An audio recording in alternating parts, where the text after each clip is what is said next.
Welcome to The Mortgage Voice with Jeff Barton, your voice in the mortgage industry. Each week on this program, Jeff and his guests share their expertise, personal anecdotes, and the latest industry news to keep you in the loop. Now, to provide you with insight and help you navigate the consistently changing world of real estate lending, here is your host for The Mortgage Voice, Jeff Barton. Welcome, everybody. I'm Jeff Barton, your voice in the mortgage industry. Thanks very much for tuning into the show, for tuning in each and every week that we bring to you the mortgage information of the day, of the week, what's happening. There's lots always happening in the mortgage market, especially over the last 10 months where the rates have gone through the roof. We'll get to it. If you want to see the show, and we're on YouTube each and every week. We put this show on YouTube. Jeff Barton, the Mortgage Voice, is our station. We have hundreds of shows there. You can archive and see what we've done in the past, kind of look at the chronology of how mortgage rates have gone up, even over the last 10 months.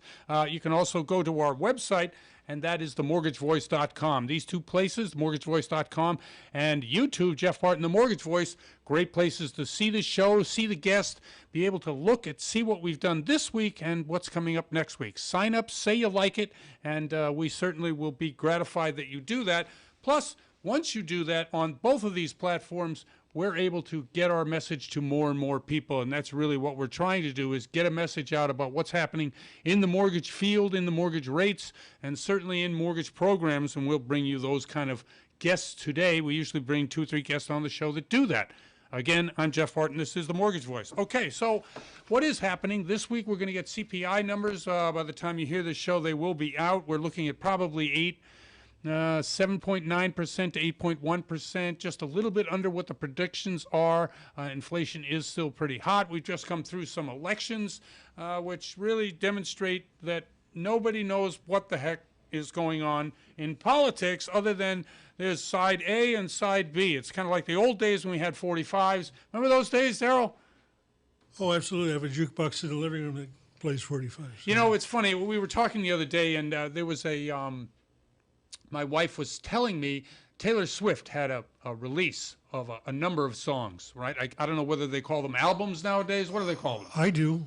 Albums, right. That's what I call them. Okay, so she was saying, look, she has top 10 performing songs, and the Beatles didn't even do that. And I began to think, and I said, well, wait a second. When we were kids, you had to buy 45 in order to have it register as something, as a sale, right? It wasn't like you could just own Spotify or any of these other, or rent it, and all of a sudden you listen to it, and that becomes part of the number that, it's just a different measurement completely. I said, the Beatles sold records. You don't sell records today. You aid in the company that's paying you so that people sign up for your subscription. And download them. Yeah, I don't even think they're downloaded. I think they're just listened to. Yeah. No, you just own the subscription like Spotify, as I said. I'm sure there's hundreds of others. Apple Music Play. Hey, we're on Apple Music Play, for gosh sakes. But I was just like, it is different. And one of the things, and the cheap segue into that is how we're looking at both what's happening in the economy, what's happening in mortgage rates, and the opportunity that you may or may not have when it comes to real estate.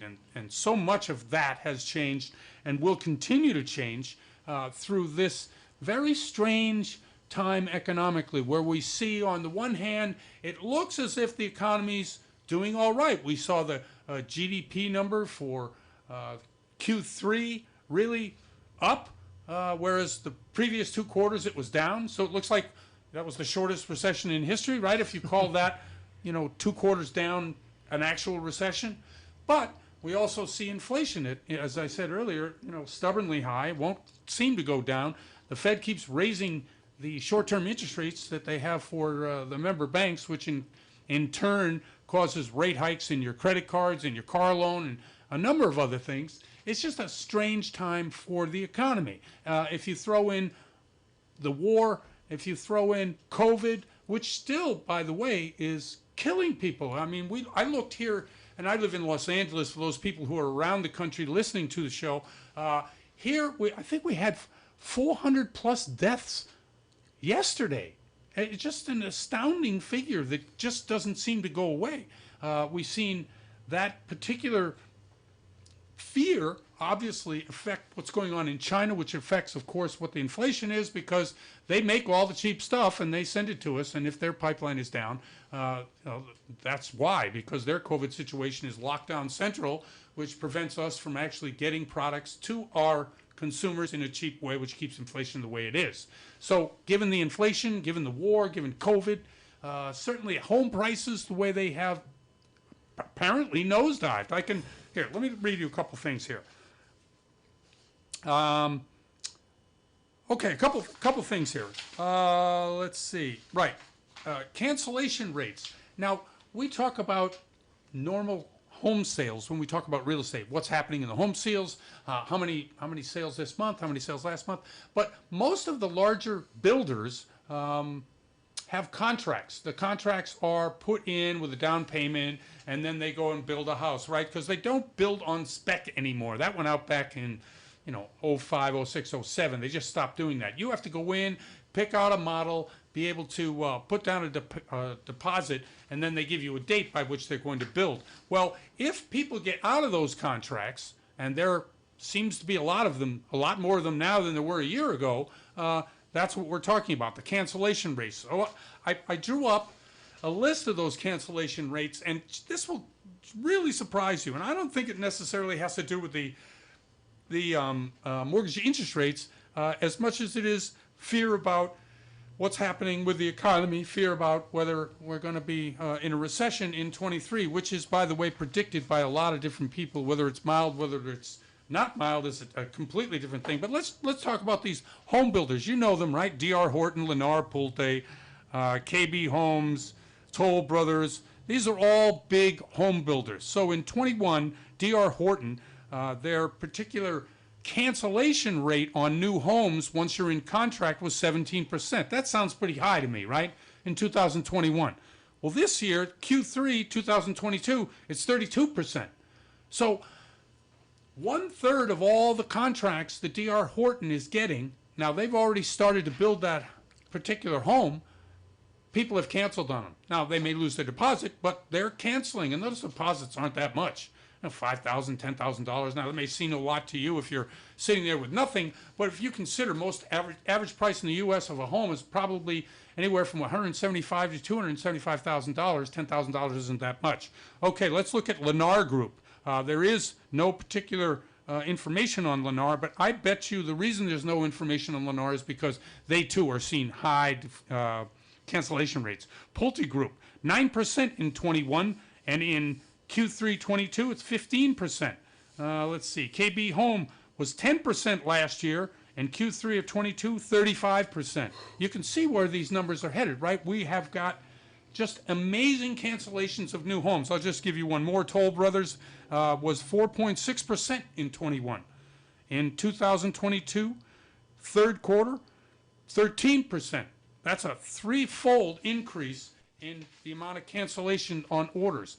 Now, all of this is the spectrum, right? We're going from entry-level homes at $100,000 all the way up to more luxury-style homes at $350,000 to $400,000 all across the U.S. The cancellation rates are huge. That is a problem. Why is that a problem? Because we still have a lack of housing. The lack of housing is really what's buoyed or keeping the prices of those particular homes continuing to go up. We talked about it last week. We're seeing an increase in home prices year over year, about 11%. In some parts of the country, yes, we've seen some decline in prices, and we've predicted here, as well as, if you read anywhere about housing, that we will see housing prices drop, but that has not happened. That, again, is the confusing part of what's going on in this particular market. As we shrink the pool of buyers for homes, the cost of housing doesn't come down. It should, right? Fewer home buyers means cheaper home prices. That's not what's happened. And that particular scenario I talked about is backed up by the statistics I gave you about new home sales and the cancellation of contracts. I mean, we're talking about 10% or more on each one of those four major home builders. They've lost or have had those particular house prices just not buoyed. I mean, people aren't buying houses the way they were just 6 months ago. Now, what's going to happen in the next 6 months? We'll get to that in the next segment. I'm Jeff Barton, your voice in the mortgage industry. Thanks very much for tuning in, and we'll be right back. You're listening to The Mortgage Voice with Jeff Barton. We'll be right back with more in just a moment. For more information on today's topic, email Jeff Barton at info@malibufunding.net. Now, back to The Mortgage Voice with your host, Jeff Barton. Welcome back, everybody. I'm Jeff Barton, your voice in the mortgage industry. Thanks very much for tuning into the show each and every week. You know, we come to you via podcasts as well as the terrestrial radio stations and some of the other online avenues. Daryl DeHello, list of those for me? I sure do, Jeff. We're on Apple Podcast, Spotify, Spreaker, Stitcher, iHeartMedia, Radio.com, YouTube, and Podclips.io, and The Mortgage Voice. Excellent. Okay. MortgageVoice.com, that's our website. If you go there, you can see the guests from past shows and present shows, and you can probably contact them directly. If you do go to, YouTube, we're on YouTube. But if you want a central place where you can go and get on any number of different great guests on podcasting, go to podclips.io. It's, as I said, they have lifestyle, sports. My own particular segment is finance, and they have health, any number of other topics that you can go to just one place. That's podclips.io. They're pretty good. Check them out. Thanks very much for tuning in. Okay, so every week we bring to the show a number of different guests. Now, we've had a very difficult changing market over the last 6 to 10 months, and basically it's because demand has remained, but the pool of buyers has shrunk because we have interest rates kind of going through the moon. I mean, it's gone up probably 3 times since January of this year. It's gone from 3% up to over 7%. And with us today to talk a little bit about that, she's been on the show before, Shirley Andriopoulos. Did I get that right? I don't know if I butchered that. Yes, you did great. Thank you. Excellent. Shirley Thank you. Andriopoulos. Andriopoulos, yes, that's what I thought. I got nervous. I'm sorry. I apologize. Fine. Well, Shirley, thank you very much for coming on the show. I appreciate it. How are you?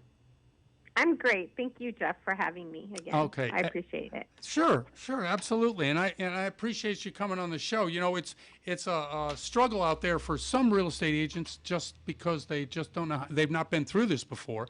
How are you handling it when the prices go up still and the rates go up and your pool of buyers shrinks?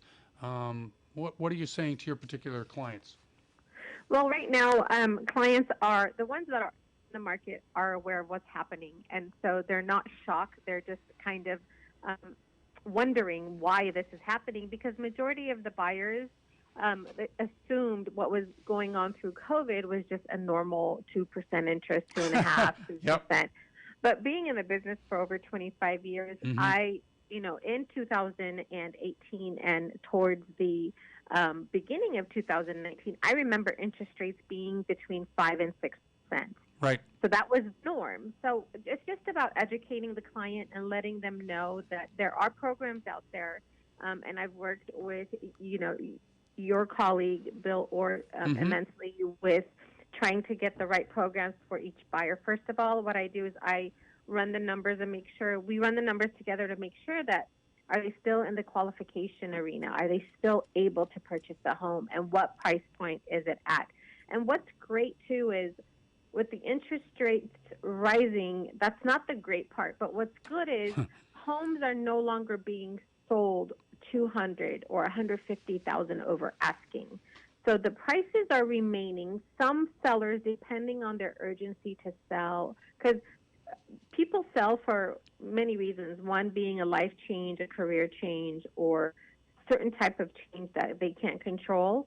And when they have to sell, it's a good time for them to sit down with their realtor and really see what's going to make sense depending on their time frame. And now sellers are going on the market. I still believe every day, I see every day sellers going on the market and homes still going pending.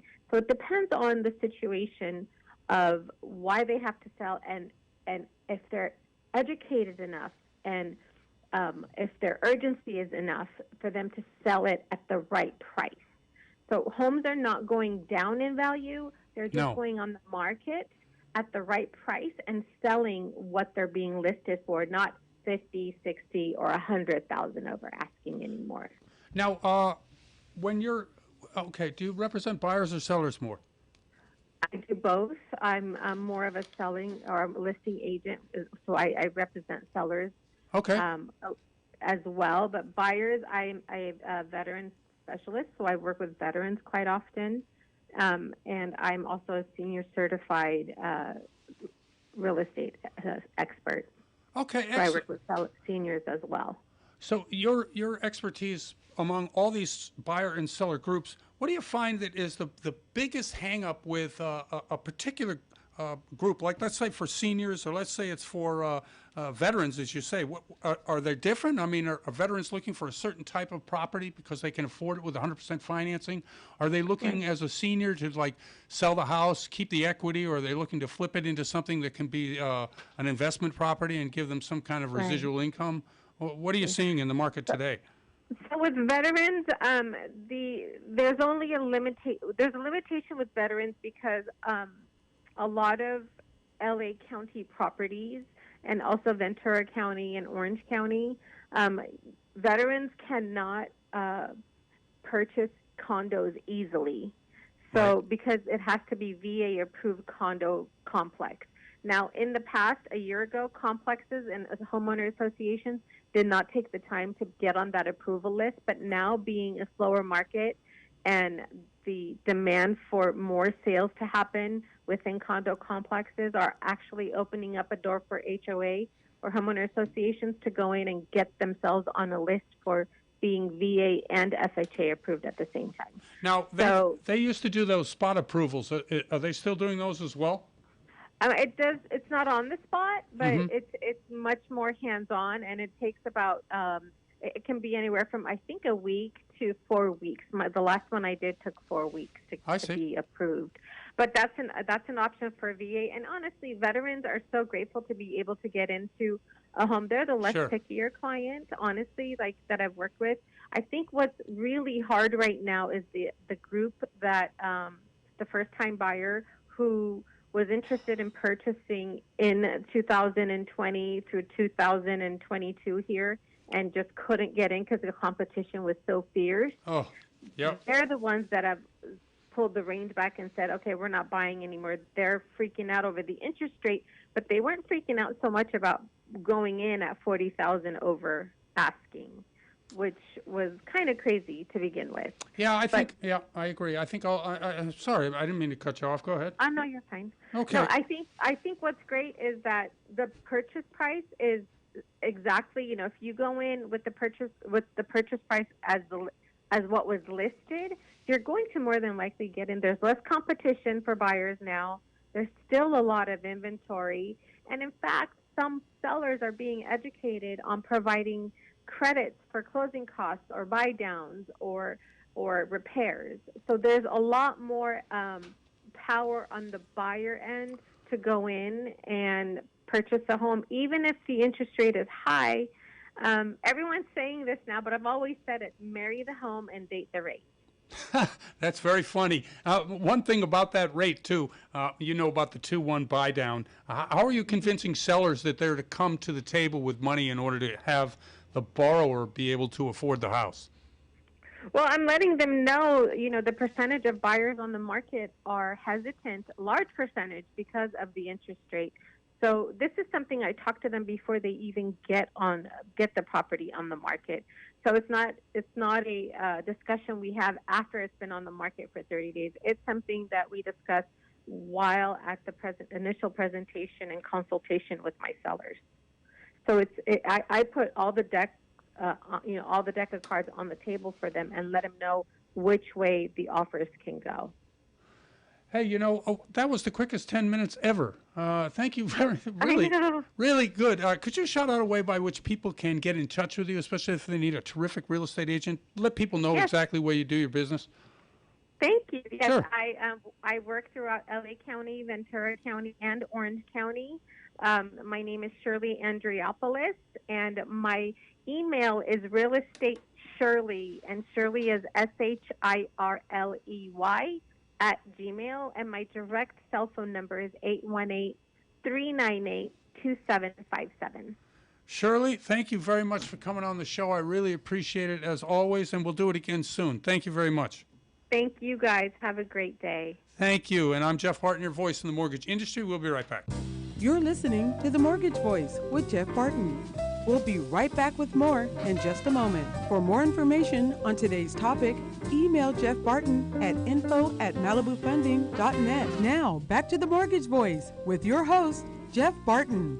Welcome back, everybody. I'm Jeff Barton, your voice in the mortgage industry. Thanks very much for tuning into the show. You know, each and every week we come to you via many different ways. You can see us online. You can hear us through the radio. You can dial us up through any kind of podcasting, and we have a website, of course, Jeff Barton, the Mortgage Voice. That particular Mortgage Voice, if the website, rather, the Jeff Barton, the Mortgage Voice, no, it's themortgagevoice.com. Jeff Barton, the Mortgage Voice is on YouTube. If you go there, you probably see 400 or 500 shows, but certainly the show we did last week and this particular show that you're hearing today will be up there ASAP. We shoot the show for YouTube, have been doing it a long time. You can see and hear all the great guests on that particular show on YouTube, as well as themortgagevoice.com. I am Jeff Barton, and this is The Mortgage Voice. Okay, enough of the commercial. Let's get right to the guest. Noah has been on the show many times, several times. I haven't heard from him recently. He works for New Res. This is Noah Schuffman, and I appreciate him coming back to the show. Noah, how are you? Are you there? I am here. Can you hear me? I hear you great. Go ahead. Can you hear me? I hear you fine. Can you hear me? Okay. Yes, sir. Yes, sir. Excellent. So I was just saying I'm great, and I'm glad to be back on. I always appreciate you having me. Excellent, very much. Okay, so we've seen, and everybody has seen, and we're nauseated by the fact that nobody stops talking about it, but the rates have gone up, really up. What are you guys doing at New Res in order to solve some of the problems of the buyers out there who may not be able to qualify under certain programs, but maybe some other programs that might be able to? Yeah, certainly. I mean, yes, it is no secret, and what I always try to tell myself is don't pay attention to the noise and control your 3-foot world. We can only control what we can control, right? And try to work within that. So I do look at this. There is still a lot of opportunity out there, right? So just because rates have gone up, as a matter of fact, it presents in some cases a better opportunity for people who may have been getting outbid a year ago, putting on offers on homes and have going up against 10, 15, 20 other offers and getting outbid and losing out. You can now, if you can qualify, you can now put in an offer and actually get it accepted, which is very exciting, right? Yep. And I often say, marry the property, date the rate, right? Marry the property, date the rate. If you can get into a home right now and you can qualify and afford it, it's a great time because, look, rates are cyclical. Rates are temporary. They are not permanent, right? However, the property is. So if you can get in now and you pay a little bit more on the rate, we all know that, all the experts think that we're going to hit, there's a pending recession and that will push rates down in the future, in the near future. And when that happens, you can refinance. So it's all about opportunity. And when preparation, when preparation meets opportunity, that is your luck, right? So that's what you do, right? That's right. So there is opportunity right now. And yes, there are programs out there to help you kind of combat the higher rates. So right now, and as a matter of fact, this is good timing because we have a seminar next Tuesday, the 15th at 10:30. And Jeff, I can send you a link, which you can put out if you want. Yeah, I would love to. Yeah. Around temporary buy downs. This is a hot topic issue. This is a hot button topic out there in the industry right now. A lot of real estate agents are requesting this.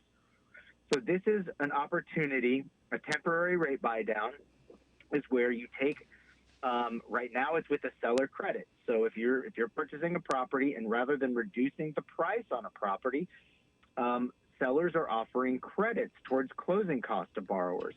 And this is a great opportunity for borrowers because it is a way to maximize your savings. And what you do is you take a portion of that credit and you apply it to what's called a temporary buy down. We offer a 2-1 buy down and a 1-0 buy down right now. And we're actually expanding this, and that's going to be part of the web series next week. Okay. But a 2-1 buy down means for the first year, your rate is subsidized and you pay a 2% lower than your rate. So what does that mean? For example, if your current note rate on your loan is 7%, on a 2-1 buy down, The first year you would pay 2% less. So you'd pay a 5% rate the first year. Second year you'd pay 1% less. 2-1 buy down. 2 the first year, 1 the second year. So the second year you pay 6, and then the third year you go back to paying at 7%. That seller credit is used to subsidize your payment and reduce, and it's significant depending on your loan amount. It's a significant amount of savings. Now, why is that good right now? Because of the pocket that we're in with the pending recession and the pending rate drops that we're, experts are predicting in the next 12 to 24 months. It's the perfect timing for that. Not to mention, you set this up, it goes into what's called a custodial account, and the servicer, which is the person that is servicing your loan, they pay that supplemental amount, that 2% the first year, 1% the second year, each month that it's due. If you refinance within that 2-year period, guess what? Whatever's left over in that custodial account is applied as a what's called a principal reduction on your payoff. So your payoff on that mortgage is reduced, so you never lose that credit. It's a pretty cool perk of this temporary buy down option. Okay, let me ask you a question on that. So the buy down then is the seller giving you enough money to pay the rate? I mean, to pay the mortgage for 2 years, or they're just buying down the rate for 2 years? They're buying down the rate for 2 years. So essentially, yes. So they're buying down the rate for 2% the first year, 1% the second year, right? Right. And so that is, and it's put into a quote unquote custodial account, which is kind of like an escrow account, held by, not an escrow, but held by the servicer, and they supplement your payment each month for those first 2 years. Right. Right. Go ahead. If someone wanted to buy down the rate, let's say they didn't want to use that program, but they did want to buy down the rate, what does it cost? What's the difference between a customer buying it down and this program? Well, that's why I say maximize your savings, because with the amount of money that it's going to cost you to permanently buy down your rate to get the same amount of savings, it's going to cost, I mean, I'm totally estimating here. It depends on your, of course, on your scenario and the grades of that day and all that, but it's going to cost double to triple the amount to buy it down for the same amount of savings, right? Right. Because this is a temporary buy down, you're essentially prepaying interest on the loan when you do this subsidy. And so it's a way, especially right now, it's talking about in the short term, because we're talking about maximizing your savings until the rates come back down. Right. Why would you, when you do a permanent buy down, you only realize savings on that loan for as long as you have that loan, correct? Right. Once you pay off that loan, you're not realizing it anymore. So why would you pay more to buy it down to the same savings when right now we're estimating that we're going to see a reduction in rates where you can then refinance and permanently lower your note rate at that time? So this is a way to kind of fully maximize your savings, knowing the pending recession, knowing the pending reduction in rates, 12 to 24 months down the road, or whatever the economy kind of presents. Now, do you all do the 40-year interest-only option? Do you have that in your? We do. You do? Yes, okay. We do, yeah. So we do a 30-year IO. We also do a 40-year IO option. Okay, great. That when you're talking about a 30-year interest only or a 40-year, the payment is the same. The 40-year versus 30 just helps you, because you're talking a simple interest payment, right? Of course, simple interest is the same calculation. So it just helps you qualify. So, when you're looking at a 30-year IO, generally you have to qualify at the fully amortized payment after the IO period is over. So generally those IO periods are 10 years. And so if you do a 30-year IO, there's a 20-year amortization recast once the IO is done. So you have to qualify on the 20-year payment. And then conversely, if you're looking at a 40-year IO, you qualify on the 30-year amortized payment. So it's a way to help you qualify without, pushing your qualifying payment way up. Right. And so now these are some pretty good options. A couple of these options really can get people into the home who may not have been able to afford it previously because the rates went up. But this is a good way by which you can obviously assist buyers when they're looking to purchase. Absolutely. The IO is a great way, to reduce your monthly payment. And it's important to remember with IO, you don't have to make the interest-only payment. You can pay more. You can pay your fully, amortized payment. You could even pay more than your fully amortized payment. Right. It's just nice to have that as a safety net. If you have a month where cash flow is a little bit light and you need to free up a little bit more, capital, you have that option there. Or you can make that IO payment every payment if you wish. It's kind of like a flex pay, which is nice. Yeah, absolutely. Listen, we're up against it right now. I really appreciate you coming on. A couple of good topics, and especially programs that offering to potential home buyers who hadn't thought about that before. Thanks for coming on the show. Absolutely. And don't forget, we still have, for the self-employed borrowers out there, there's the bank statement options, which are great. So there are options out there which aren't your conventional or inside the right. programs that are available. Hey, Absolutely. could you shout out a phone number for people in case they want to get in touch with you, learn a little bit more? Sure, you can call 21. You can actually, I'll throw it to you. I'll throw you the information and you can put it up for me. Excellent. If you don't mind. We will. Okay. And anybody who wants to see that information, go to themortgagevoice.com. Noah, thank you very much for coming on the show once again. Always a pleasure. Thank you, Jeffrey. Thank you very much. That's Noah Shuffman from New Res. I'm Jeff Barton, your voice in the mortgage industry. We'll be right back. You're listening to The Mortgage Voice with Jeff Barton. We'll be right back with more in just a moment. For more information on today's topic, email Jeff Barton at info@malibufunding.net. Now, back to The Mortgage Voice with your host, Jeff Barton. Welcome back, everybody. I'm Jeff Barton, your voice in the mortgage industry. Thanks very much for tuning in to the show. You can see this show. We do a weekly, too, almost daily. We do it on LinkedIn. We do it on Facebook. And we have it on Instagram. We do this show on YouTube as well, kind of a mortgage minute. And if you see us, hear us in any of those venues, click on that you like it, try to sign up. The reason is that the more people do that, the more people see and hear the information. It's not about promoting me or the show, but the information is valuable, and there's not a lot of it out there really discussing the type of things that we do on this show. We bring guests to the show which can help you really make decisions, better decisions about whether you're going to buy, whether you're going to sell, what kind of rate, what kind of program. All of these things are of interest to most people who are in the business, but certainly to first-time home buyers, people who are looking to see what's the best option for them. So if you want to do that, that's great. I am Jeff Barton. This is The Mortgage Voice, and thanks for listening to the show today. Again, one of those great guests, been on the show several times over the past few years, is Josh Thompson. He joins us from, well, Josh, where are you today? I'm in Los Angeles, California. Very nice. How is that project going over in Inglewood? Oh, it's actually moving along now quite well. So, I think last time we talked, I was telling you about the storm drain realignment thing. Yep. And we are actually, it's being realigned as we speak. So, we finally got the permit, and it was pretty costly, but it's moving along now. So we should be done with that project. We're doing 20 houses there, ground up. Should be done by this time next year. So. Okay, if let's say you're a novice person like myself, and I don't know anything, but I have this great piece of land and I want to build 20 houses on it. Would you recommend that somebody like me does that, or would you recommend they get somebody like you who knows what the heck they're doing?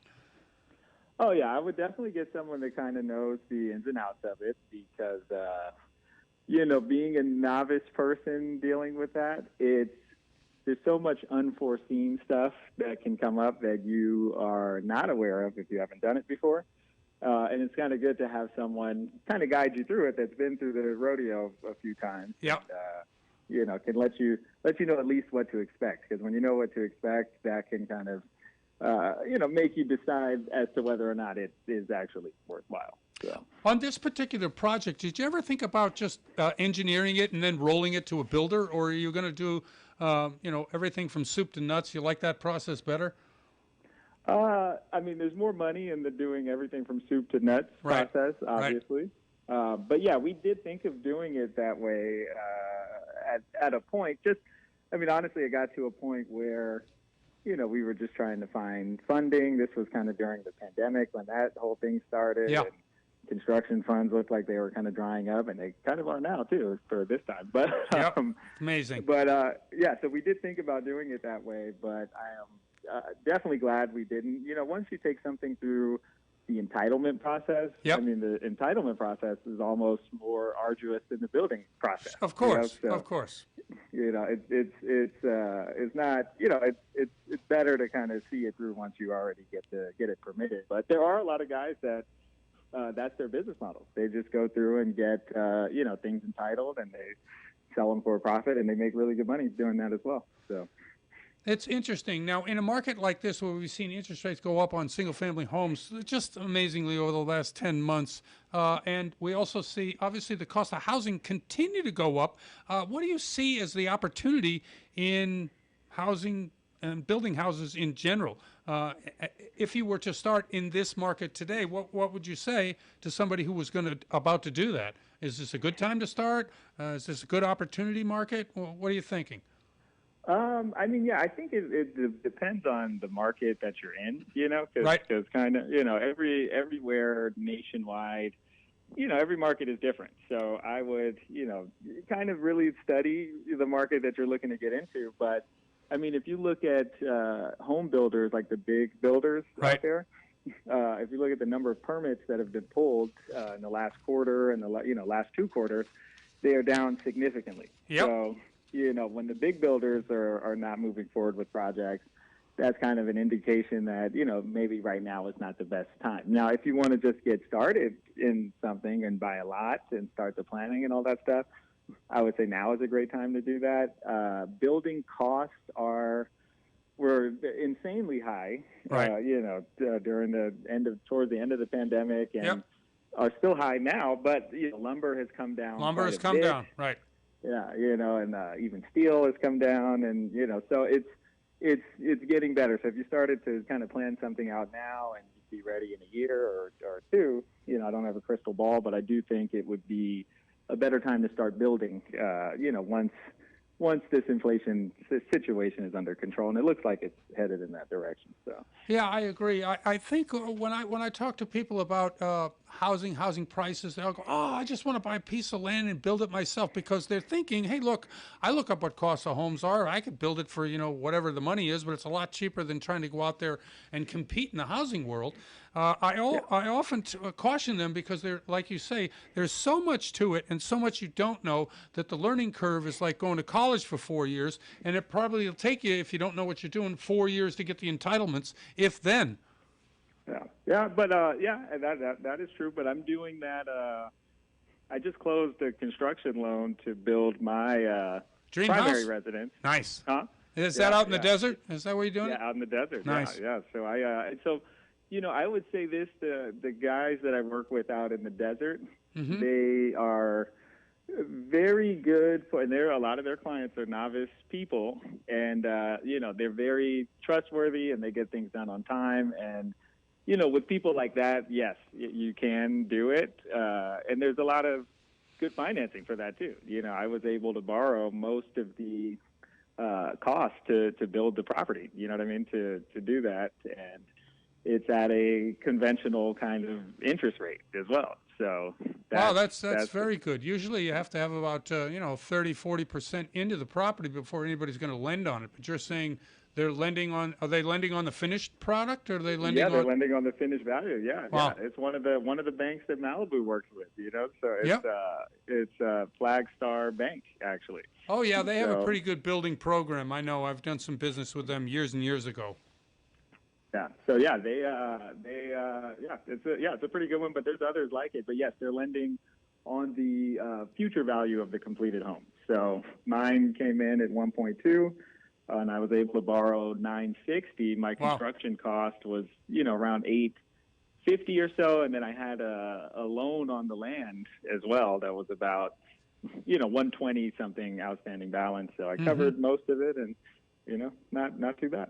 No, that's excellent. And that type of story really encourages people who just think, hey, you know what, I can do it cheaper. I can get a better price. I can get a better product if I go through all this myself. And if you find, I guess, trustworthy builders, somebody who is really, I have another person who works for Malibu Funding who's got a project up in Syracuse, New York, that he just can't find somebody who can be trustworthy. And the project's really dragged on for 2.5 years. And it was a rehab, and it just kind of, a typical nightmare story. It's almost like that movie, was sinking all your money into the house. It just never seemed to stop. So that you have this good story is good. No, I would suggest this to anyone that's new getting into building. Whatever contractors you're interviewing, you definitely pull up their license info and look at that, and then ask them for, just a resume of completed projects that they've done within the last 3 years, especially projects that are similar to yours. You want to kind of see the permits that were pulled. You want to see the time. You can pull up all this info online, right, and see, the time the permit was pulled to when, the certificate of occupancy was issued, and that'll kind of give you a good gauge as to whether or not they are, trustworthy and do what they say. And especially if it's somewhere local to where you live, drive by, go see some of the houses, maybe talk to, some of the past clients. And, that's usually how people find good people, because they'll see somebody, building something and just, talk to them and.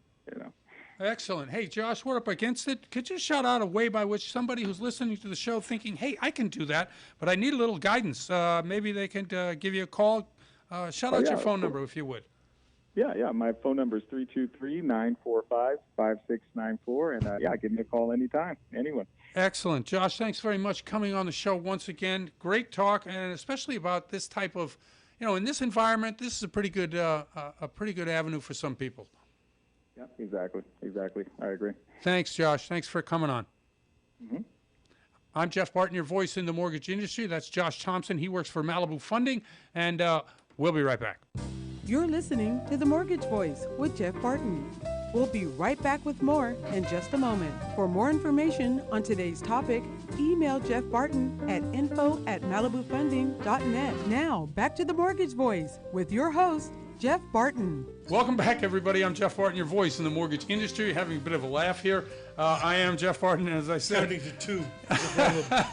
And welcome to the show. Okay, so let's get right to the news to you section. Oh, by the way, if you do want to hear this show, we're on 5 celestial radio stations, old school radio stations, KMET and KCAA in Southern California, San Bernardino and Riverside counties. They cover it well. Been doing it for a number of years. Thanking those people for bringing the show to you. K-Tahoe, KTHO up in the Tahoe area of Central California, and that signal can be reached in a whole bunch of different places, but that's our call sign up there. And we are at K-Mine and K-Mine Country down in Albuquerque, New Mexico. We have a couple of guys that come on the show every month or so to talk about what's happening in the real estate and the mortgage world down in Albuquerque. Want to thank that particular audience. They bring a lot to the show. And we're also on KSHP 1400 AM in Las Vegas, Nevada. Las Vegas, again, another city which is caught up in the political whirlwind that was 2020. That election of 2020 seems to be relitigated time and time again. And so we're back to whether it's Georgia or whether it's Nevada or whether it's Arizona. Wow, unbelievable. I really have no horse in the race. I like to see competitive things, but I also like to see a hockey game when it's over. I want to cheer for the winner, but these seem to go on and on and on. Hopefully you're not too heavily invested in it, because there are opportunities in the real estate and mortgage world. And again, let's get right to that. I am Jeff Barton. This is the Mortgage Voice. Okay, let's get to it. 7.21 is the 30-year fixed rate loan. 6.55 is the 15-year. 6.75 is FHA. 6.31 is the jumbo, and 6.75 is your 5/1 ARM. The 2-year is at 4.64. 4.64. Okay, so if you have access to buy treasuries at almost 5% a year, that's pretty good. We're looking at this inflation. Let's say in the next year it gets down below 5%. This is easy money right here if you can get in on it. The 10 years at 4.157. Definitely that particular number is going to look pretty good in 2 or 3 years when inflation is well below target range of 2%. And I think that's going to happen sooner than later. We'll probably see a number of factors contribute to that. COVID certainly fading, war certainly be over, other things being equal, the economy doing well, meaning that the mild recession will also be over. And that means probably that inflation has been tamed, because what happens when we have a recession? People get laid off. And these are the terrible things of the recession, because they haven't yet figured out how we can get from an overheated, inflation-ridden economy to be a low inflation, high employment economy without first laying off millions of people. I hate that, but it is happening. And I want to get to it right away because it's important to understand that it is affecting not only my industry, which is the real estate and mortgage industry, but it's affecting high tech, it's affecting manufacturing, a number of different areas. Now, we currently have unemployment at probably 3.6%, which sounds really low, but I do know over the last 30 days to 45 days and into the next 30 to 45 days, we're going to see hundreds of thousands of people laid off. I don't know how it's going to affect, but here are some of the things that I'm talking about. RE/MAX, 17% of their workforce they've laid off. Flagstar, which is a lender and also a servicer, merges with NYCB, $2.6 billion deal. Radian lays off. They are a servicer. They are laying off. New American Funding lays off 240. Athos Capital closes. Now, Athos Capital I've been in business with for 10, 12, 15 years maybe. They are closing their doors. They're out of business. Loan Depot, they lost $137 million in the third quarter. Think about that for a second. All these companies, let's say Rocket or United Wholesale, certainly Loan Depot, they all went public, remember? And they were basking in the glow of the success of the underwritten stock that they were now selling to the public. Well, you lose $137 million in a quarter. That's going to hurt your shareholders. Let's see, what else is in here? Redfin shuts down the home flipping business, lays off 13%. Finance of America loses $302 million. Oy, oy, oy. Q3 amid forward mortgage shutdown. So they're getting out of wholesale. They're still in their reverse business. And here are some of the other companies not necessarily related to what's going on in the real estate world, but I thought it's interesting because it's not just the real estate world and the fact that, Fed is trying to raise rates, which in turn tangentially raises mortgage rates. No, Metaverse, 11,000. Salesforce, 2,500. Twitter, 3,700. That's half of their particular sales force. The Gap, 500. Snap, 20%. Wayfair, 870. They do furnishing for your home. Peloton lays off 4,600. Shopify, 1,000. 7-Eleven. Who doesn't know 7-Eleven? You kidding me? They just laid off 880. Tesla, Rivian, GoPuff, all kinds of industries laying people off. And this is all as a result of the impending recession that everyone talks about.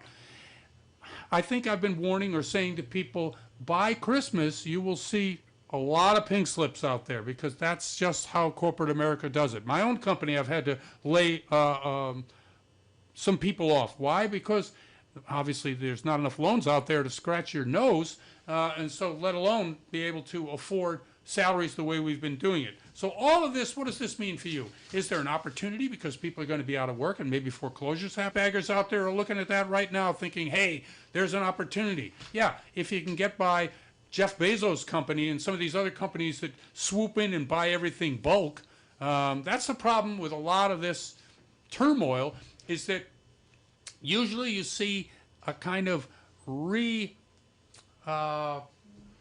what's the word? A distribution of those particular homes that have been foreclosed upon back into the market through the NMLS and through local real estate agents, because that hasn't been happening, and we get corporations coming in, buying homes, and then holding them and renting them out. Now, I've read a study that says that that doesn't affect the market at all, that actually that helps the market. You know what? I don't know who did that study, but I'll tell you right now, if you have 20,000 homes that are not being sold on the market via local real estate agents, and are owned by a large corporation and then rented back to the marketplace, I bet there are 20,000 individuals who probably rather buy those homes, don't you think, and live in them? I think so. Anyway, that's what it is in terms of that particular aspect of the market. It's scary. It's happening. Let's get to some other news to use sections of the market, if you don't mind. That'd be great. Okay. All right. Let's see. Home ownership. Oh, okay. This is a good one. So when you buy a home, that's one thing, right? But in the first year are the big expenses, i.e. you have your down payment and you have your mortgage payment. If you add those two together, that's the cost of what it cost you to own that home for a year. At least, not maintenance, not some other things, taxes and insurance, but just those two bare numbers. I'm going to give you the 5 top cities in the U.S. and what exactly it costs in the first year. Because if you're thinking of buying a home, you got to think about these things too. There's the down payment and also the first year's mortgage interest rate, okay? All right, so number 5, Seattle. The down payment, about $190,000. The annual mortgage, about $54,000 in today's rate environment. The total cost in the first year, about $261,495. That's expensive, but it's only the 5th on the list. Number 4, San Diego. The down payment, $192,000. First year mortgage, $55,000. Total, $263,999. Same thing in Los Angeles. Down payment, $193,199. First year mortgage, $83,157. The total, $263,999. Let's jump right to the number 1, which is in San Francisco. The down payment in San Francisco, on average, $316,439. And your mortgage payment, first year, $91,000. Total, $426,997. And that's not including maintenance and taxes and insurance and, oh my gosh. So if you're thinking about it, make sure that you're adding in the total cost of your first year and that you also have the reserves to be able to do that in order to be able to stay in that home, enjoy home ownership. Anyway, I'm Jeff Barton. Thanks very much for listening to the show. We'll see you next time. Thank you very much. You're listening to The Mortgage Voice with Jeff Barton. For more on today's topic, visit www.malibufunding.net. Psst. Hey, you. Yeah, you. Do you know where you are?